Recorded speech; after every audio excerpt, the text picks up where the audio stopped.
السلام علیکم ورحمۃ اللہ وبرکاتہ۔ ایک تندور والا تھا جو 5 روپے میں روٹی بیچتا تھا۔ اسے روٹی کی قیمت میں اضافہ کرنا تھا، لیکن بادشاہ کی اجازت کے بغیر وہ اس کی قیمت نہیں بڑھا سکتا تھا۔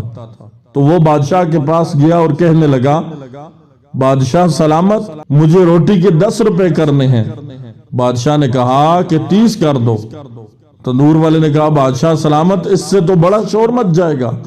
بادشاہ نے کہا، اس کی تم فکر نہ کرو، میرے بادشاہ ہونے کا کیا فائدہ، تم اپنا منافع دیکھو اور روٹی 30 روپے کی کر دو۔ اگلے روز تندور والے نے روٹی کی قیمت 30 روپے کر دی۔ شہر میں کوہرام مچ گیا۔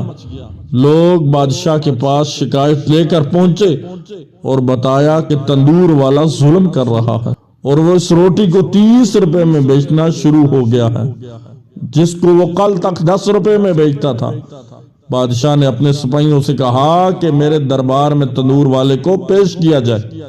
وہ جیسے ہی دربار میں پیش ہوا، بادشاہ نے غصے سے کہا، تم نے مجھ سے پوچھے بغیر قیمت کیسے بڑھا دی؟ یہ رعایا میری ہے، لوگوں کو بھوکا مارنا چاہتے ہو؟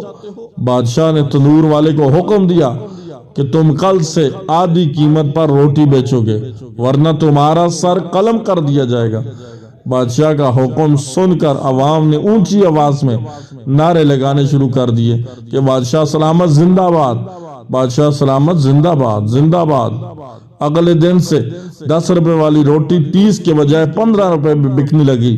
عوام خوش، تندور والا بھی خوش، بادشاہ بھی اپنی عوام کی نظروں میں بے حد مقبول ہو جانے کی وجہ سے بے انتہا خوش۔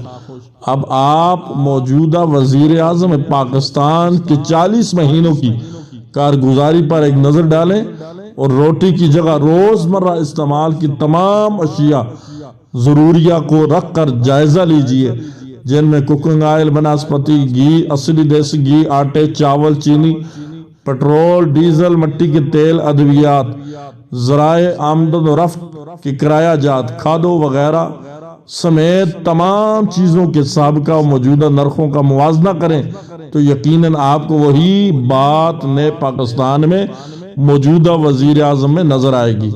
آپ بھی بادشاہ کے غلام، عوام کی طرح وزیر اعظم زندہ باد، وزیر اعظم زندہ باد کے نعرے بلند کرنے یا نہ کرنے کا فیصلہ کر سکتے ہیں۔ اللہ ہم سب کو عقل سلیم عطا فرمائے۔ السلام علیکم ورحمۃ اللہ وبرکاتہ۔